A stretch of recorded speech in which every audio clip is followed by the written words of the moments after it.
Rok Vevar, gledališki kritik, teatrolog, teoretik sodobnega plesa, je rekel, da se človek vsake toliko vpraša, ne? Torej, ko smo se osamosvojili, a smo leta 1991 ustanovili državo ali podjetje, ne? Ker ministrica za kulturo se trenutno obnaša, kot da smo ustanovili podjetje. Poslušajte, berite in klikajte Večer za vikend, ker smo z vami in za vas tukaj vsak trenutek. Zdravo poslušalke in poslušalci, bralke in bralci, gledalke in gledalci, to je Večer za vikend, daljša različica našega dnevnega podcasta Večer je zjutraj, ki ga dostavljamo ob delovnikih in je na voljo na vseh platformah za podcaste. Moje ime je Tjaša Gajšek, festivalsko poletje je in danes bi z nami moral tukaj sedeti direktor festivala z več kot 20-letno tradicijo. Toda v ponedeljek je z Ministrstva za kulturo prišla novica o tem, da do predvidenega jesenskega rebalansa ministrstvo ne sprejema novih zahtevkov za izplačila, po rebalansu pa naj bi se pogodbena sredstva za programe in projekte, ki v letu 2026 sofinancira ministrstvo, zmanjšala z aneksi k pogodbam. No, to obvestilo je prizadelo tudi festival, o katerem bi se danes morali pogovarjati, zato se bomo pogovarjali o tem, kaj to obvestilo z ministrstva pravzaprav pomeni. Z mano je urednica kulture na Večeru Petra Vidal. Petra, zdravo. Zdravo, Tjaša. Slišali smo torej, velika bomba je padla v začetku tedna z Ministrstva za kulturo. Kaj pravzaprav to obvestilo pomeni, kdo ga je prejel? Prosim. Ja, mislim, res je bila bomba. Mislim, da pa že kar nekaj let se med akterji, ki so deležni subvencionirane kulture, to ni zgodilo. Ne? Kdo je prejel ta obvestila? Prejele so jih nevladne organizacije in samostojni delavci v kulturi, ki se jim je včasih reklo samozaposleni v kulturi. V ponedeljek smo še mislili, da obvestila ni dobil noben javni zavod, se pravi v bistvu ta tako rekoč javna mreža v kulturi, ampak zdaj slišimo, da tudi javnim zavodom ne bo povsem prizanešeno. Sama ministrica ministrica za kulturo dr. Ignacija Fridl-Jarc je v včerajšnjem sporočilu že navedla, da bojo verjetno morali zmanjšati sredstva tudi za investicije v kulturnih zavodih oziroma v kulturni infrastrukturi, ne nujno v javnih zavodih. Zdaj pa slišim recimo, da so za nekatere projekte, ki so verjetno v nekih posebnih postavkah, recimo, ne vem, da te neke kombinacije kulture in zdravje in to, da so že tudi javni zavodi dobili obvestila, da jih bo to doletelo. Kaj to pomeni, se pravi, kaj natančno? Pač to so projekti, za katere so torej bili na razpisu izbrani ti akterji, ki jih po pogodbi že izvajajo, so določen del sredstev že dobili, ne? Zdaj pa so jim preprosto rekli, zdaj pa naj nehajo izstavljati račune, ne? In pa seveda še napovedali so jim zmanjšanje, se pravi, zdaj, torej jeseni bodo verjetno še nekaj manjkajočih sredstev dobili, vendar le manj, ne? Zdaj mogoče bi takoj vseeno to, zdaj jaz seveda ne poznam pravnih podlag za takšne odločitve, ampak Center za nevladne organizacije Slovenije je včeraj, mislim, takoj pač obvestil vse prizadete akterje, da po njihovem mnenju oziroma po mnenju njihove pravne službe samo obvestilo, da bo kulturni proračun deležen rebalansa, še ne zadošča za takšne ukrepe in da naj preprosto še naprej izvajajo svoje dejavnosti, kakor jih določa pogodba, naj izdajajo račune in naj pač seveda zaključijo svoje delo. Seveda vprašanje, kako ga bodo lahko brez sredstev, ne.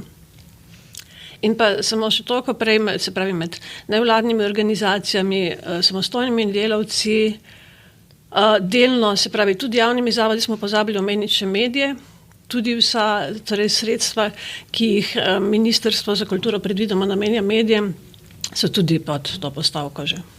Ja. Torej, po teh prvih odzivih, ki so sledili temu obvestilu z ministrstva, so na ministrstvu dodatno pojasnili, torej, zakaj je do tega prišlo in kot so navedli, naj bi torej, zaradi povečane porabe predhodnega vodstva ministrstva bil primanjkljaj 8,9 milijona evrov za tekoče financiranje. Kako potratno je bilo torej prejšnjo ministrstvo za kulturo?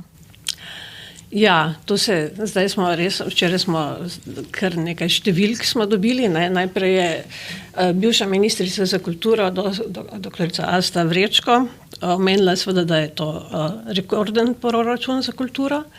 Rekla pa je tudi, da razpisov sploh ne morejo torej izdati, kaj šele podpisati pogodb, če sredstev ni na voljo. Zdaj bomo videli danes, ker zdaj mislim, da ima še eno izjavo, pa potem bo replicirala še sedanja ministrica za kulturo, dr. Ignacija Fridl-Jarc. Skratka, včeraj je prišlo tudi pojasnilo Ignacija Fridl-Jarc o teh 8,9 milijona, torej v proračunu. Zdaj jaz teh številk ne moremo komentirati, ker ne vemo. Konec koncev rekordni proračun in primanjkljaj pri tekočih poslih se ne izključujeta. To je seveda možno. Je pa res, da v trenutku, ko nekdo začne operirati z številkami, smo prepričani, to so dejstva, jaz ne vem, nisem prepričana, ampak način, kako se pri vseh menjavah vlade, kako se ugotavljajo ti primanjkljaji, ki jih je naredila pretekla vlada, ne vem, zdaj to bo zelo tako svobodnjaško zvenelo, ampak jaz verjamem, da gre tudi malce za kreativno računovodstvo, gre za to v bistvu, kako mogoče se kakšne postavke obračunavajo, ne.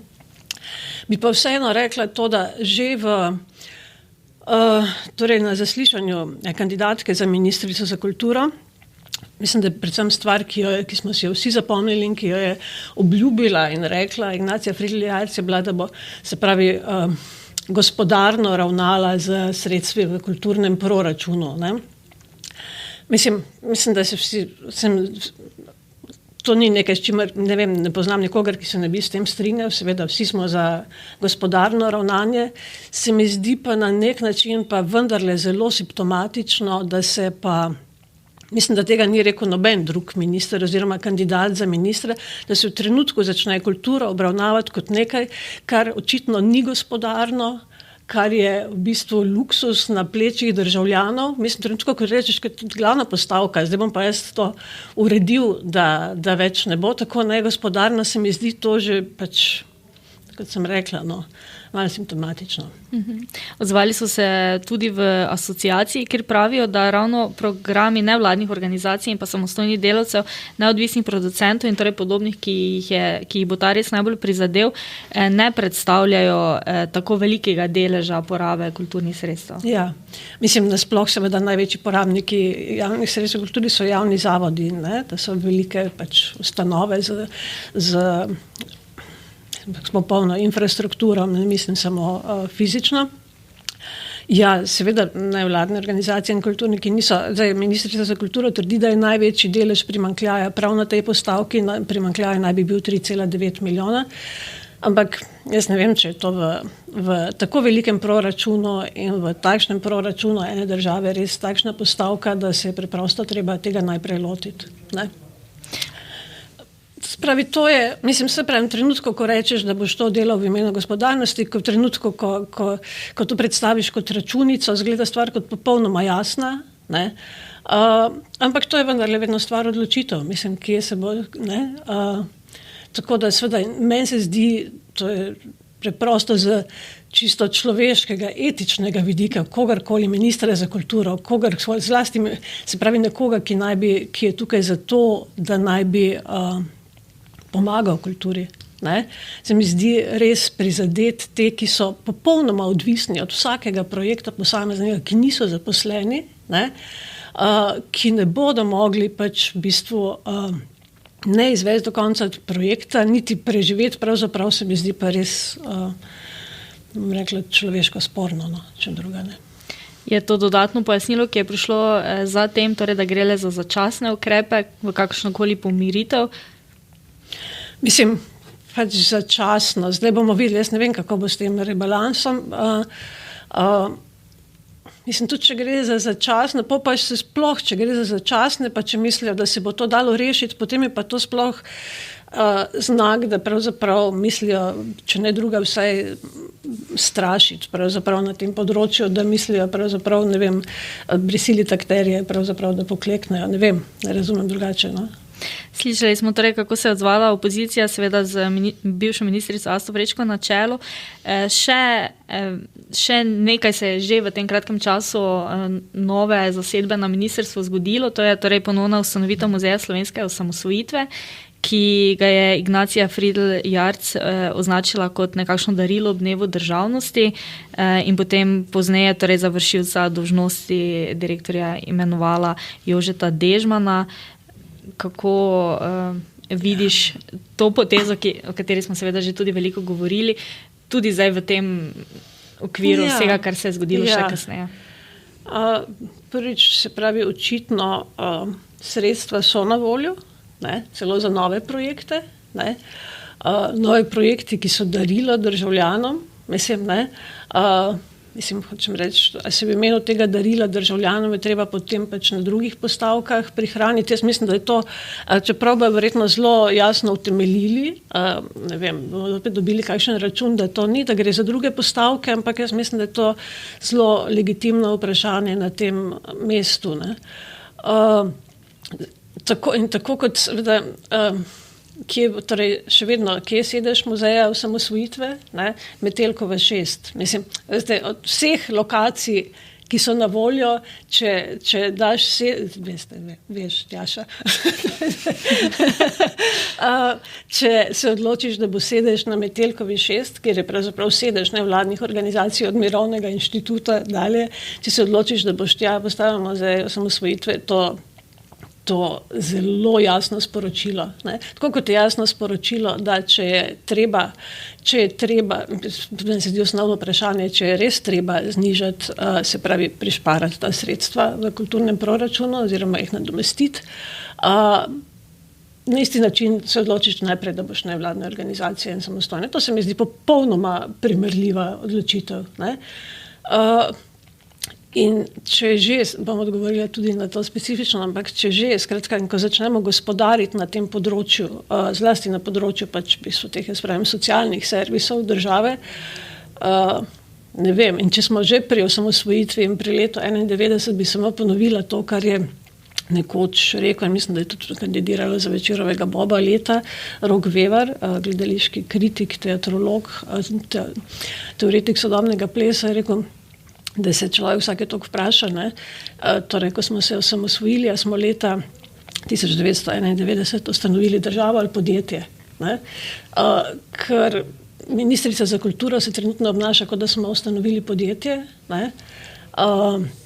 In mogoče je to zadnja stvar, ki bi človek pričakoval od ministra ali ministrice za kulturo.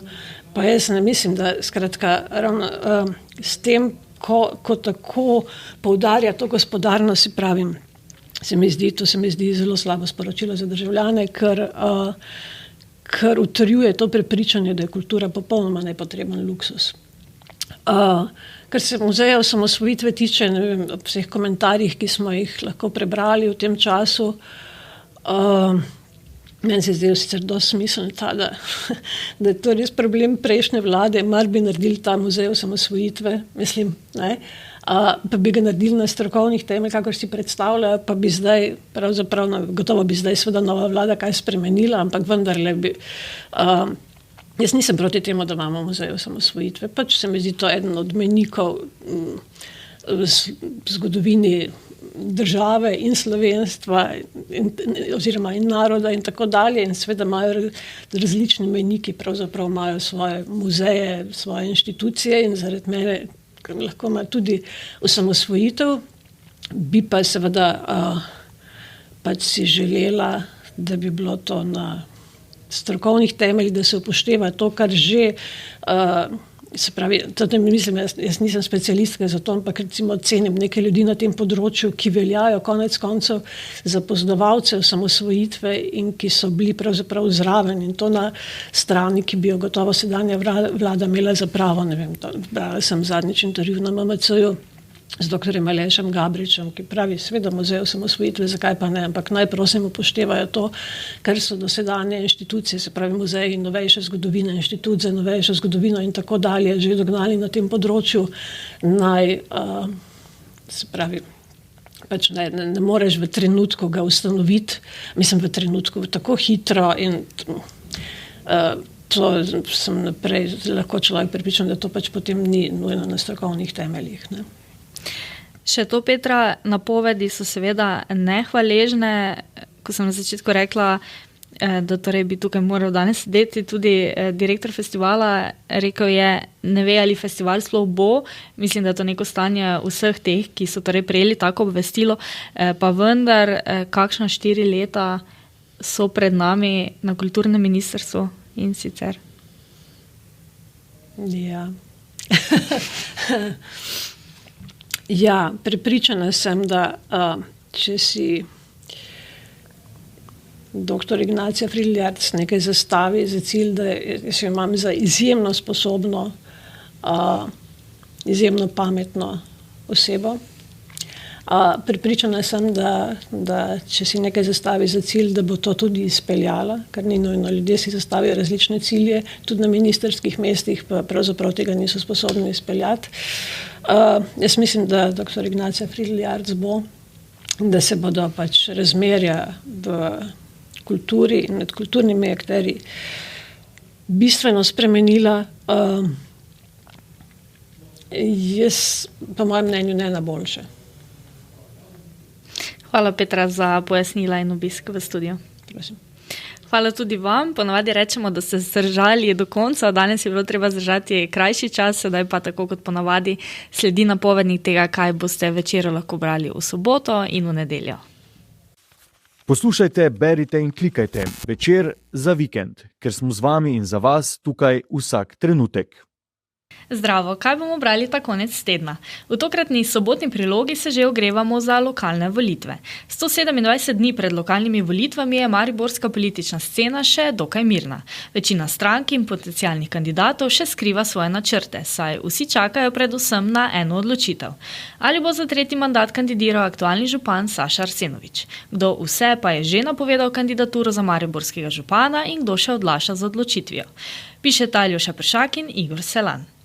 Z ministrico za lokalno samoupravo, kohezijo in regionalni razvoj Moniko Kirbiš-Rojs smo v Mariboru govorili o selitvi sedeža v Maribor in o drugih selitvah ministrstev, o razvoju Maribora in regij, sodelovanju z občinami, črpanju evropskega denarja in seveda o dolgoletni rdeči niti decentralizacije, pokrajinah med željami in realnimi možnostmi. Kako vidi razvoj Maribora, delo župana Saše Arsenoviča, kako se spominja vstaj in kaj je šlo narobe. In še v svet. ZDA so praznovale 250 let. Jon Knez v obširni analizi o zgodovini Združenih držav Amerike.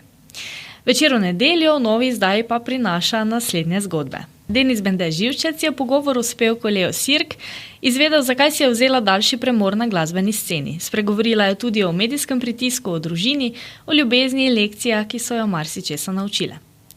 Z reportažo iz Združenih držav Amerike in Kanade se oglašata popotnici, ki sta s kolesom na poti od Ekvadorja do Aljaske. O nadlogah, kot so komarji in dež, ter dobrih ljudeh, ki jih srečujeta na poti.